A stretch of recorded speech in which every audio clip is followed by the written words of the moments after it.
Mga kaibigan, ito ang banal na grail ng mga abandonadong mansyon. Sumusumpa ako.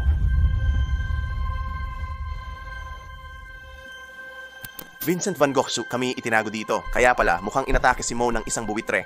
Gusto nilang umatake, hindi ba? Ikaw muna ang muna. Malaki bang buwitre yan? Oo, malaking mama dun. Handa ka na ba, Kyle? Gawin natin, gawin. Pumunta tayo sa basement. Narinig ko na may mga tunnel dito na umaabot ng milya-milya. Ito sana ay isang escape route na kanilang itinayo.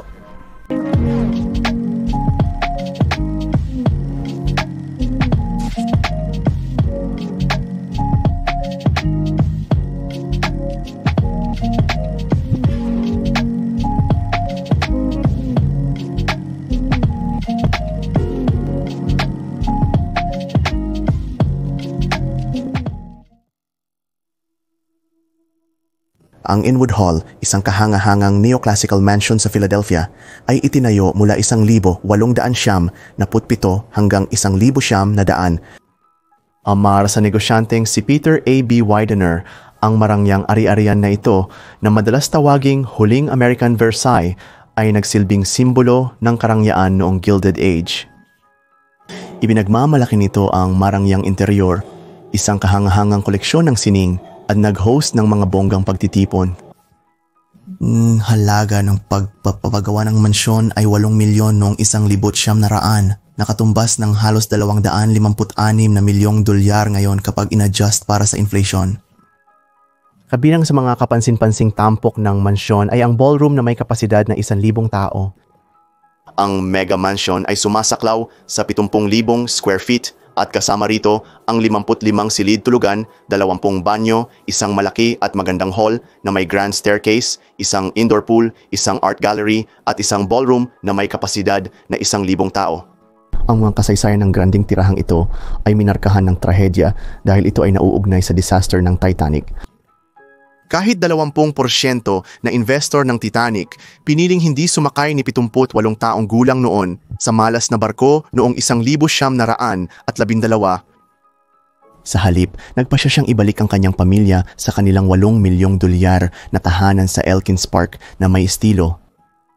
Sa kasamaang palad, tanging ang kanyang manugang na babae lamang ang nakaligtas sa paglalakbay habang namatay sa dagat, sina George at Harry, na nagdulot ng kalungkutan sa pamilya at sa ari-arian. Lumubog ang Titanic noong 1,912 at namatay si Peter Widener 3 taon pagkatapos noong 1,915. Iniwan niya ang mayamang mansyon na kilala sa mga pintuan ng ginto sa kanyang bunsong anak na si Joseph na namatay din sa bahay noong 1,943. Noong 1,952, isang radio broadcaster na nagngangalang Reverend Carl McIntyre, kilala sa kanyang antikomunistang paninindigan, ay nag-convert ng mansyon sa isang religious school na pinangalan ng Faith Theological Seminary. Ang mga problemang pinansyal ay nagdulot ng pagka-foreclose ng ari-arian noong 1,972. Sa panahon ng panunungkulan ni McIntyre, marami sa mga magagarang kasangkapan at makasaysayang elemento ng mansyon ay naibenta, at ang mga nasirang lugar ng gusali ay tinakpan sa halip na ayusin. Noong 1,976 ang pagmamay-ari ng Linwood Hall ay inilipat sa First Korean Church of New York sa halaga ng $0.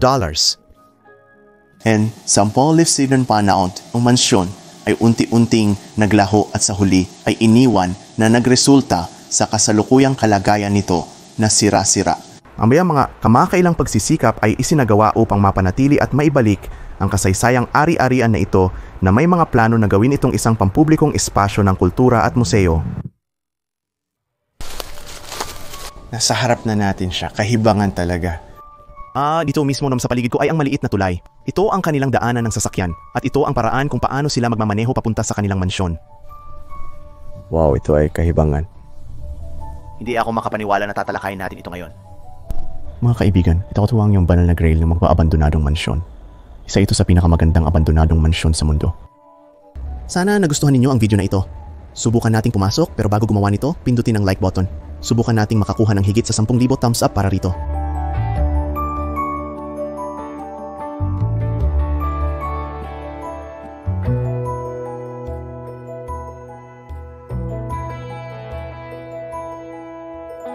Kakapasok lang natin sa isa sa mga silid-aralan dito. Mayroong mahigit sa 110 silid. Medyo mahaba ang ating paglalakbay. Susubukan kong i-video ang lahat ng maaari. Ay grabe, sobrang init din. Meron tayong piano dito. May aklat pa rin sa ibabaw ng mesa. Workshop at serbisyo. Magkomento kung nabasa mo na ang isa sa mga librong nabanggit. Ang silid-aralang ito ay kakaiba. Kapag tumingala ka, makikita mo ang mga gawa sa kahoy. O aking Diyos. Grabe, ang pinto ng silid-aralan ay parang isang sliding na pinto na gawa sa kahoy na legit na parang 20 talampakan ang taas.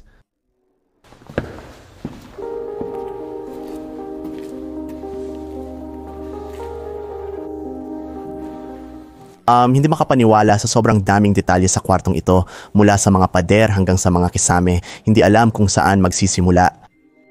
Kinukunan ko ito ng video sa 8K para makakuha ng mas magandang kalidad kahit sa mababang liwanag.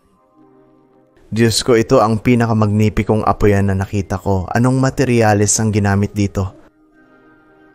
Grabe, di ba nakakaloka? Naniniwala ka ba na inukit nila to? Kahanga-hanga. Napakaganda nito para lamang mabulok. At tingnan mo ang emblemang iyon. Sa tingin ko may maliit na baril doon. Diyos ko. Mga turn-ins din, talagang bagay sa kwarto. Kulay ginto ito. Maari ko lamang maisip kung ang araw ay dumaan sa kwartong ito na nagliliwanag na ginto sa loob. May isa pang piano dito.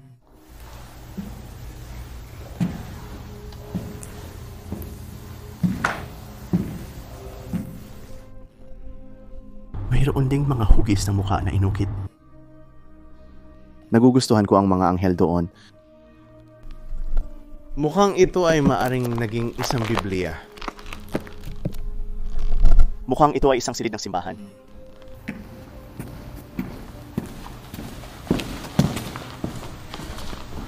Mahal ko rin ang mga sahig sa lugar na ito. Ito'y talagang kahanga-hanga. At tingnan mo, naglalakad tayo ngayon papunta sa pangunahing bulwagan. Ano ba yan?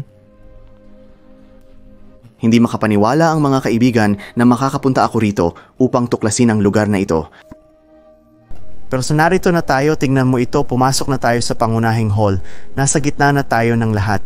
Ang mga hagdan na patungo sa itaas sa nursery at malamang sa mga silid tulugan. Pero tingnan mo rin ang lahat sa paligid natin. Kahit saan ka tumingin, makikita ang mga simbolong ito. Ako'y...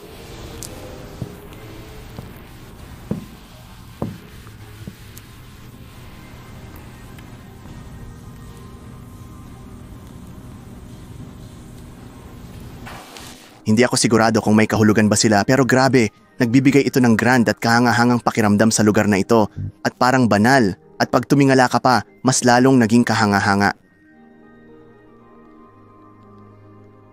Mukha dito, doon, bawat sulok parang nagmumukhang sila'y nagmamasid sa akin, pati na rin ang mga railing.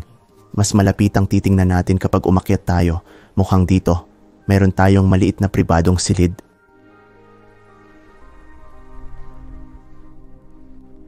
Nagpapaalala sa akin ang dating ballroom. Marahil iyon ang dating gamit nito.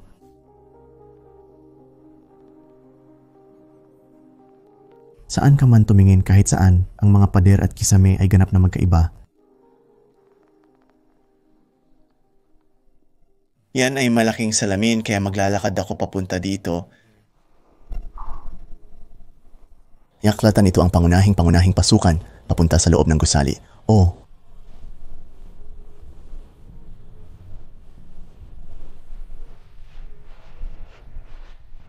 Wow, parang maliit na sala dito. Dalawa nga pala sila. Ay, malinis. Talagang maayos itong pinapanatili. Wow. Tingnan mo ang kwarto ito. Akala ko inilipat lang nila lahat, mga opisina pala lahat ito. Magandang lugar para sa negosyo. Uy, tingnan mo ito mga dokumento. Parang yung Koreano. Ang pamilyang Koreano. Napakasarap nito. Sa totoo lang, galing iyan sa Taipei. Hindi ko alam. Siguro ito ang mga bagong may-ari. Oo, siguro parang opisina ito malamang. Gusto mo ng kape, anak?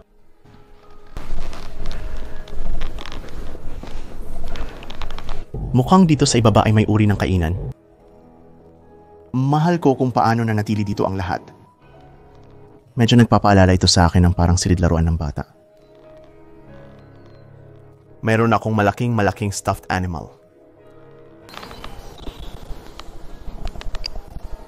Nagtataka kung kaninong laruan ito dati. Matagal na taon na walang nakatira sa lugar na ito. Ang bintana doon ay lubos na nasira. Maring at siya naing isang uri ng aklatan sa isang punto. Bawat apo yan nandito ay may 20 talampakang salamin. Oh, isang kahabayan. Oo, maring nilang itago ang pera dito. Pwede natin itong buksan. Sobrang bigat nito at kinakalawang. Hindi ako sigurado kung ano ang nasa sulok na ito.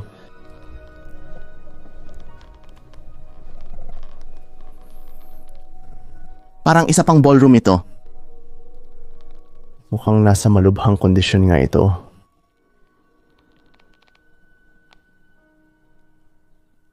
Maraming langaw na lumilipad dito. Tara, susuriin ko ang kwarto ngayon. Mukhang inatake si Mo ng vulture na parang sumuka sa kanya. Ang baho pare, tiningnan lang ako nito. Tapos sumuka ito ng isang duguan na hayop. Ito'y nasa loob ng butas na yon. Isang duguan na hayop ito eh. Dahil hindi ito pag-atake. Sinubukan lang nitong pakainin ang kanyang mga anak. Sa tingin ko gusto nilang atakihin ang isang bagay. Ikaw na ang pumunta. Anong malaking buwitre? Oo, malaking mama. Doon mismo naririnig ko siya sa paligid. Hintayin mo, makikita mo siya na dumarating. Oh Diyos ko. Oo, masama siya. Sumuka siya nang makita niya ako. Sinusubukan niya itong pakainin ng ilang sanggol. Parang may daga sa bibig niya. Ako'y nababalot ng dugo. Sa palagay ko, sinusuka nila ito para mas madaling kainin ng sanggol. Ito ang kanilang paraan para pakainin ang mga bata. Tiyak ba tayo na tama ang ating obserbasyon? Mukha tayong galit, kaibigan ko, pero hindi tayo kikilos, pangako. Ang bagay na iyon ay malaki. O 100% nasa ikatlong palapag tayo. Meron na talagang ikalawang palapag doon, kaya bumalik tayo sa ibaba ng mabilis. Ayaw kong mamiss ang anuman sa lugar na ito. Ganito itsura ng railing. Kahit bumaba ka sa hagdanan, ang tanawin ay kahanga-hanga. Tingnan ang mga haligi. May disenyo rin sa likod nila. Sa katunayan, makakakuha tayo ng napakalapit na tingin. May nakakakilala ba sa kahulugan ng mga simbolong ito? Ipaalam sa komento kung may kahulugan man o wala. Diretso sa ikalawang palapag. Madilim pero nagagampanan ito ng kamera ko ng maayos. Wow, lahat ay maayos pa rin. Tulad ng dati, meron pa ring papel ang front desk.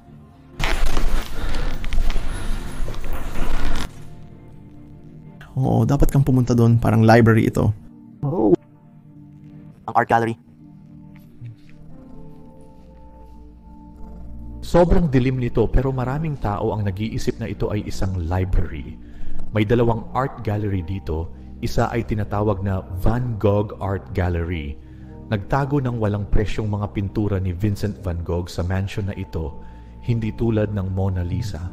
Yan ay kahibangan, yan ay literal na. Walang presyong piraso ng sining ni Vincent van Gogh na tatagpuan sa bahay na ito. Hindi ito clickbait, maaari mong tingnan. Yan ay kahanga-hanga syempre. Ito ay ipinaglagay sa mga museo at iba pa, pero Sa tingin mo ba ay tinanggal nila lahat yun? Oo, hindi ako nakakita ng kahit isa. Siguro, ito ay isa sa mga galeriya. Lahat ay sigurado. Tama, oras na para pumasok sa baba. Ano yun?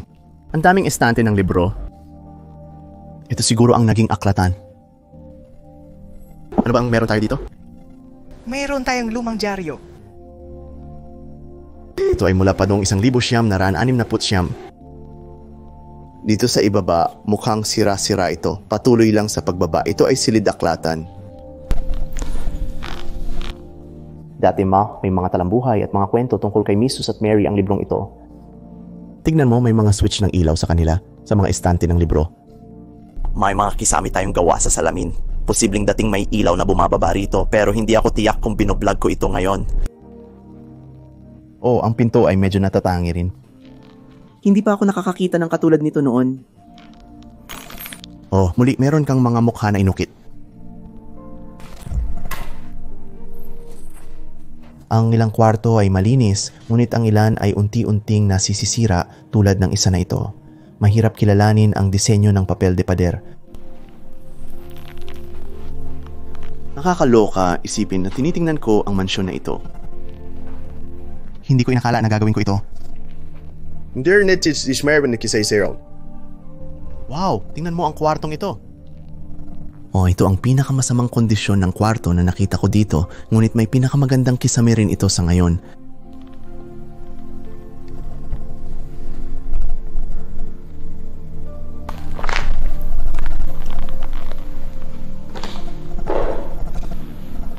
Medyo delikado nga ang kwartong iyon. Pakiramdam ko may maaring mahulog anumang oras. Malaking libro, mukhang isang uri ng ensiklopedya. Kaya bumalik tayo dito. Hindi ako sigurado kung ano ang maaaring naging silbi ng mga kwartong ito. Si Kyla ay nasa kwartong ito.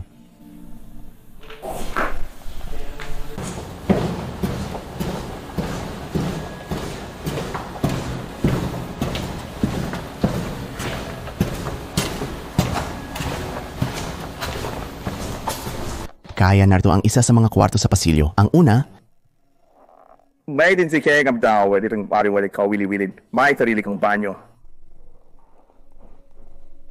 Na may magandang bakal na bathtub. mukhang gawa sa marmol ang counter na yan.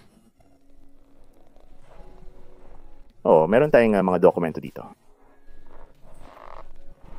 Nagtataka kung ano ang meron ng iba. Magbabasa lang ako ng label. Journal ng relihiyon. Index ng Kristiyanong periodikal. Mukhang maraming dokumento ng relihiyon ang nandito. Mga talaan ng aklatan. Nakalagay pa rin doon. Mga talaan ng periodiko. Mga supply ng libro. Hindi mo ito madalas makita. Ito ay talagang vintage. Mayroon kang ilang mga card. Sigurado ako na marami sa mga kwarto ay parang yung pinasukan natin kanina. Isang maliit na silid tulugan na may kambal na kama. Pwede kang matulog dito kung gusto mo. May kalendaryo dito. Nagmula pa noong 2000. Palagay ko paminsan-minsan ginagamit ang lugar na ito habang patuloy na bumababa. Ayaw ko lang mag-miss ng kahit ano, alam mo. Maliit na walang laman na opisina. At mukhang ito'y nakakabit sa kwartong ito dito.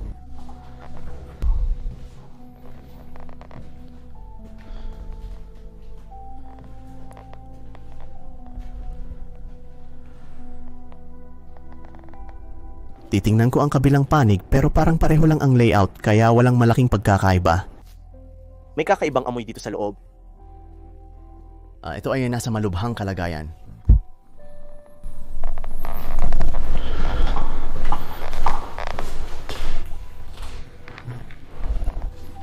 Ang kwartong ito ay mayos pa rin inorganisa.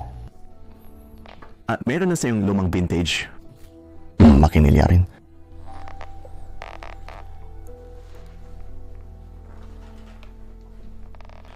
Malinaw na ang mga kwartong mas maayos ang disenyo ay nakikita rito. Maganda daw ang kwartong ito. Tingnan natin dito sa ibaba.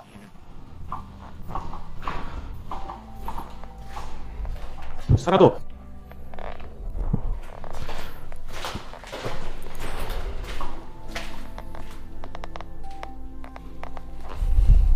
Ang bahay na itong kwarto.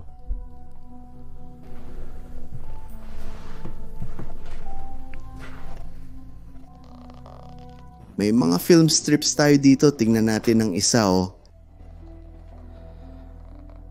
Wow, mga larawan ito ng loob ng lugar. Ito ay larawan ng isang Christmas tree. Hindi ko talaga matukoy kung ano ito. Et sailor when it is somebody.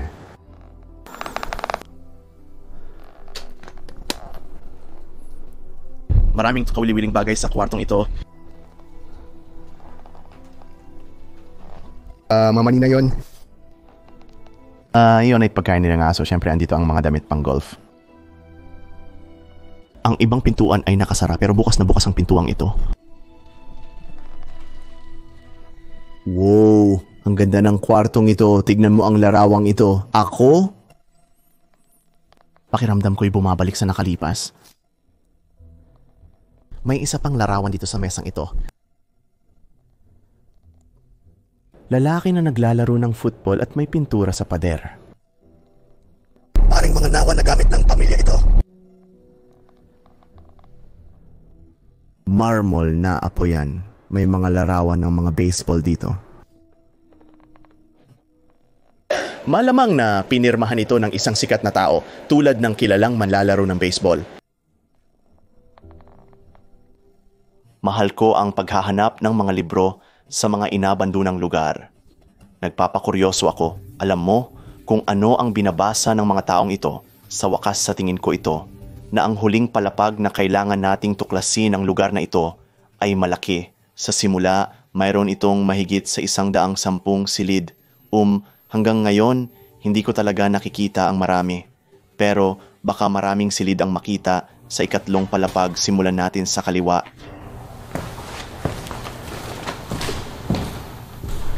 Kakalakad ko lang dito, gusto kong ipakita sa inyo ang mas malinaw na itsura kung paano ukit lahat sa kisame. Sobrang kakaiba.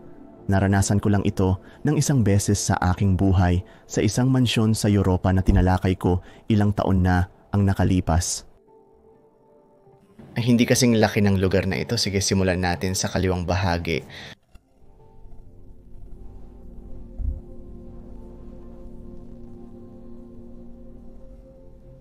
Sobrang kakaiba. Gusto ko kung paano pininturahan ng puti ang lahat. Halos pakiramdam mo nasa langit ka.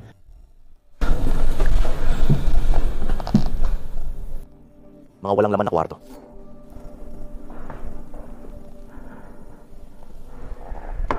Grabe talaga, wala pa rin hanggang ngayon, kundi mga walang laman na kwarto ito na yung huling isa, malamang ilan sa mga pinakamatandang kwarto dito, mukhang inaalagaan nila yung sa ibaba at hindi yung sa itaas. Ang kwartong ito ay ganap na naalis. Patuloy pa rin parang isang nakakabit na kwarto. Ang lalaki ng mga kwartong ito, may kusina sa kwartong ito.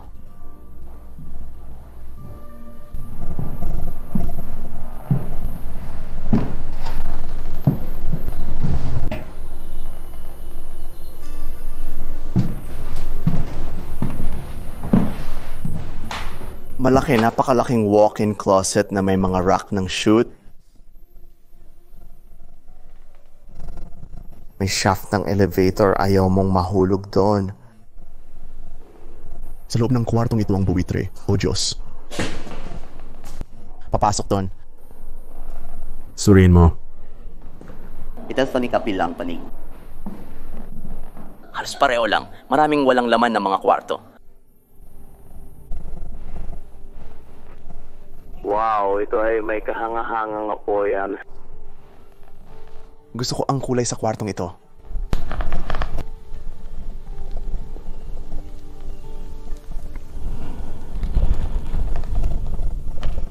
Papalapit na sa dulo ng koridor na ito. Pwede ba nating buksan ito? Hindi. Paano walang mga pintuang ito? Ang mga ito ay sarado ng mahigpit. Ako, nagtataka kung bakit. Baka makapasok tayo dito. Ako, Nakakakita ako ng butas doon, hindi... wala pang kwartong nagpabigo sa akin hanggang ngayon.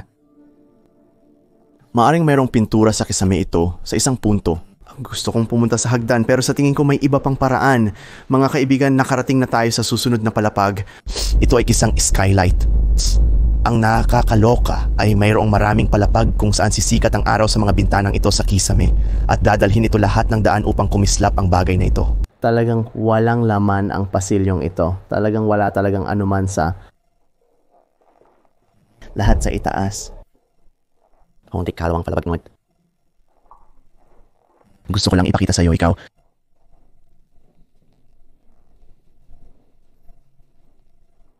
Alam mo, Maganda lang na mag-explore at mag-check dahil ayaw mong mamiss ang anuman pero sa ngayon wala pa. At kahit anong nasa loob, wala talagang kakaibang ipakita o mga larawan na kunan sa kanila ngayon.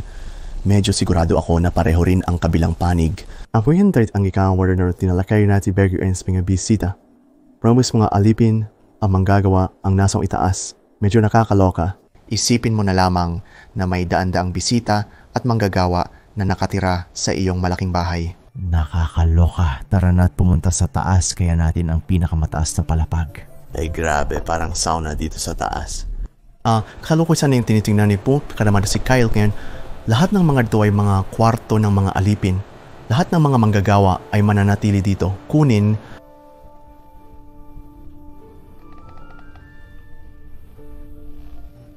tingnan mo ito. Ang bubong na ito ay talagang magbubukas sa isang punto para magdala ng sinag ng araw. Lahat sila ay mga walang laman na maliit na kwarto. At sa tingin ko ito na ang dulo.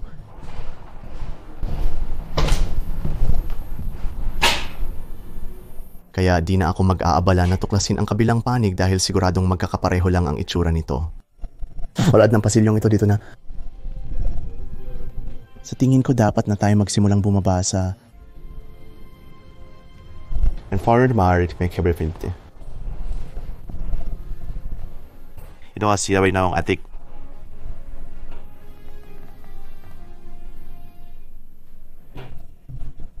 Sa tingin ko, halos nasuri na natin lahat ng mga palapag. Kailangan na lang nating tuklasin ang basement at maaari nating iwasan ang vulture sa pamamagitan ng hagdan. Bababa, oh. Oo, gusto mo lang bumaba. Aling daan ito sa kabilang panig. Sige, gawin natin. Gawin natin iyan. Tama ka, buitre, sip-sip. Paalam. Sinitagbo mo sa pagkaubos nito. Ang baho talaga. Tara. Kumuha ng buong gilid ng gusali dito o hanggang dito, amoy pa rin doon, sis. Halos kasing taas ko na ito. Mas maliit ang mga tao noon. Mas maliit ang mga tao noon. Wow, nagpaparamdam sa akin ito. Nagpaparamdam sa akin na matangkad ako, hindi ako makakalakad doon. Hindi. Sa tingin mo kaya ko hawakan, hintayin mo ipapakita ko ito. Parang isang imbakan lalaki. Taya ako may buitre rin dito saan man. Tiyak, dito ka. Hindi ka makakapasok, pre. Hindi ka makakapasok. 5-8 lang.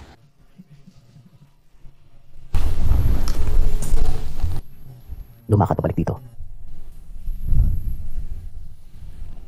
Ay, di ko pa nga nakikita itong kusina. Naririnig ko parang may kuryente na tumatakbo. Handa ka na ba, Kyle? Gawin na natin ito. Papunta na tayo sa basement. Ito na ang huling palapag na kailangan nating gawin. Tara na sa basement. Narinig ko na may mga tunnel dito na umaabot ng milya-milya ito. Ay parang escape route na ginawa nila. Nagtataka ako kung makikita natin ito habang nandito ako sa ibaba. Tatakbo na lang ako dahil malaki at madilim dito sa ibaba. Lumang sapatos, sa tingin ko hahawakan ko ito. Nakahanap ka ng lumang sapatos? Malaking piano. Mukhang meron tayo. Ng ilang lumang parang pelikula. Mukhang nag-practice sila ng banda dito. Tignan mo, parang lumang pelikula o kahit ano. Oo. Ito'y isang record player. Yun ba yun? Oo. Ganun ba? Hindi tingnan mo, meron ito. Parang film na lumalabas dito. Ito'y video. Okay, tama ka. Parang isang lumang sinihan. Parang isang lumang projector ng film siguro. Meron kang piano dito na nakakurba. Lahat ng mga pinggan ay nandito pa rin. Lahat ng mga plato. Pato na rin ang cabinet na to. Para bang walang naapektuhan o nagalaw. Maraming bagay dito ang unti-unting naglalaho, bagaman. Malamang lahat ito ay asbestos. May isa pang walang laman na kwarto. Baka pwede rin gamitin ang hagdanang ito pababa. Hindi. Lahat ito ay walang laman. Sige, nasuri na natin ang kanang bahagi. Ituloy natin ang paggalaw. Ano ba ang nandito sa gitna? Oh wow, meron tayong ganitong lumang pamaypay na hapon. Mukhang ito ay isang dambana. Pumupunta sila dito para manalangin. Medyo nakakakilabot ang kwartong ito. Kakaibang lugar para sa mga dekorasyon. Natagpuan namin ang tunel na ito at nagpapatuloy. Posibleng bumaba ng 1 milya. Nararamdaman namin ang hangin kaya may bukas na lugar sa ibaba. Kapag pumasok ka dito, medyo nakakakilabot at sinusubukan mong pumasok sa taong ito, mukhang ito ay isang incinerator. Oh, ano ba yan, tol? Maglalakad lang sana ako dito mag-isa at sabi ko parang hindi pwede. Seryoso ka ba? Dapat ba nating lakbayin hanggang sa dulo? Sige, oo. Hindi ba yun nakakaloka?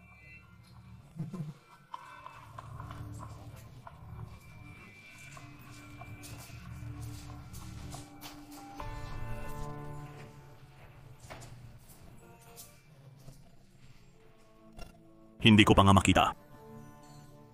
Mga lalaking malalim. Pare, sobrang lalim na hindi naabot ng flashlight mo sa dulo. Sa tingin mo ba nandito sa baba ang pool? Hindi kailan. Yung bang sa bahay na sinusubukan natin maraming yung pool, ito'y... Sa kisame. Wow, ang dami. Ano yun? Kondensasyon lang dito? O kondensasyon lang? May mga patak ng tubig sa kisame na parang diamante. Oo, tama ba? Akala ko may nakita kang insekto. Muntik na akong mabaliw. Hindi ko alam. Sigurado rin sila nandito sa ibaba. Oh. Ano ba siya? Naghihiwalay? Oo, naghihiwalay. Hindi nga. Narinig ko ang mga yapak sa likod mo. Oo. Nakita kita. Hello? Hintay, sandali lang. Ang echo ay nagpapalabas ng tunog na parang mayroon. Pare, ang echo. Parang may mga yapak sa likod mo. Nakakakilabot kami. May flashlight ba? Hindi, mukhang patay na dulo yan. Pare, mayroon. Ito ay parang industrial na bagay. Oo, ako. Oh, alam mo ba? Ano? Araw, parang panahong gilded. Oh. Parang sabi nila, alam mo ba? Parang sabi nila, alam mo ba? Parang sabi nila, alam mo ba? Parang sabi nila, alam mo ba? Hindi. Parang kuryente bilang isang malakas na tulad nito. Kaya ito. Ang bahay na ito ay talagang nagtayo ng sariling planta ng kuryente dito. Kaya palagay ko, ito'y itatago sa ilalim ng lupa. Kaya ito ay maaaring plumbing at mga bagay para doon may mga cord na dumadaan din doon sa sasakyan. Hindi iyon. Baka mali ako ng kaunti dito. Pero parang ito ay maaaring plumbing o ito ay maaaring ilan sa mga iyon para sa punto ng kuryente. Dahil noong araw, hindi nila mapapailawan ang opisina. Na parang normal na kuryente. Wow, dapat ba tayong magpatuloy o hindi na? Oo, sa tingin ko hindi ito sulit. Gabi na, masyado nang late. Bumalik na tayo. May tumulong na tubig sa akin. Alam ko aalis na tayo sa tunnel na ito. Maalis tayo pa lawyer, pero parang hindi ko alam meron pa tayong maraming makikita. Sigurado ako na ang pool ay nasa lugar na mas madaling ma-access. Ayon kay Kyle, posibleng may sariling sistema ng tubig sa ilalim ng mansyon na nagbibigay ng kuryente para sa buong tirahan. Dahil hindi kailanman tumakbo ang lugar na ito gamit ang generator ng kuryente. Marahil ang ibig kong sabihin ay ito lang ang aspeto na dapat nating tuklasin.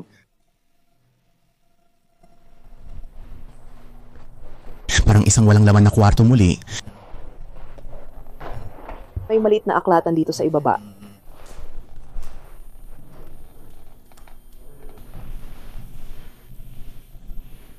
Ano rin yung sinasabi nito? Ito ay isang multigraph.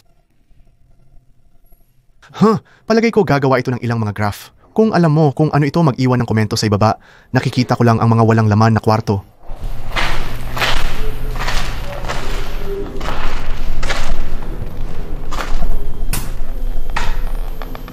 Ito ang huling kwarto sa dulo ng hall na ito. Umaasa ako na ito ay isang pool pero hindi ito. Saan kaya ito? Patuloy pa rin tayong naghahanap ng pool. Sa tingin ko, lahat ng mga kwartong ito na nasa dito ay parang mga opisina ng doktor. Ibig sabihin, narito ang label na nagsasabi ng pangalan ng tao. Dr. Luis, Assistant Professor ng Apologetics. Hula ko ang lugar na ito ay isang uri ng paaralan sa isang punto mga kaibigan. Nakahanap kami ng isa pang wing, baka swertehin kami, baka nagiging mas mainit at mas mainit na ho. May mga itaas din wow, talagang nagiging basa na dito. Ito'y isang kwartong humahantong sa banyo. Kakaiba, nasaan tayo? Baka sa hagdan doon. Subukan natin. Nasa kaliwa, hanapin natin. Takpan ang ulo mo. Kung hindi ito nasa taas, natatakpan ba yon? Pare, natatakpan yon. Talaga ba? Ang hakbang na ito ay literal na natatakpan lamang. Ito ay humahantong sa wala. Suriin mo, baka nagkamali sila sa plano habang itinatayo ang lugar na ito. Baka tinanggal nila ang pool. May nakipatay sa ilalim ng hagdanan. Pwede kayang harangan at ikandado ito? Hindi. Pare, alam mo ba kung ano ang ayaw kong sabihin?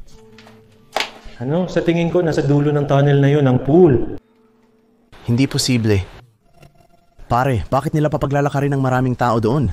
Di ko alam. Kinaladkad namin ang buong tropa kasama sina Andrew at Mo. Parang may maliliit na yelo. Nakikita mo ba sila doon? Oo. Asting yan, oo. Mga deposito ng calcium yan. Meron ba yan sa inyo, mga bata? Wala talaga. Mga patay na dulo lang pero parang orihinal ang pundasyon.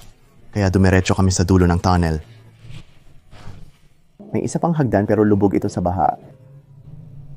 Ang tanging paraan para makababa ay ang lumangoy. Team, sa totoo lang, lalangoy ako dito. Gagawin ko talaga. Steve, maligo ka na. Kailangan mo na ito ngayon. Gagawin ko ito. Ang mga tubo ay papunta lahat sa generator na ito. May saysay dahil dito napapagana ang mansyon. Parang windmill ito, parang watermill na nagpapatakbo sa mansyon. May milya-milyang tunnel dito, di mo iisipin. Kaya kakagawa lang namin pabalik sa kotse, dito ko natatapusin ang video. Salamat sa panonood hanggang dulo. Kung nagustuhan mo, huwag kalimutang mag-subscribe at i-click ang notification bell. Mga kaibigan, subukan nating makakuha ng 10,000 thumbs up at mag-iwan ng komento kung ano ang nagustuhan mo sa lugar na ito. Masaya mag-explore kasama sila. Nagre-record ako. Nagtatrabaho ako sa Sony's. Ito na ang huling araw ng ating biyahe. Lilipad na tayo ni Mo. Papuntang Kalibukas.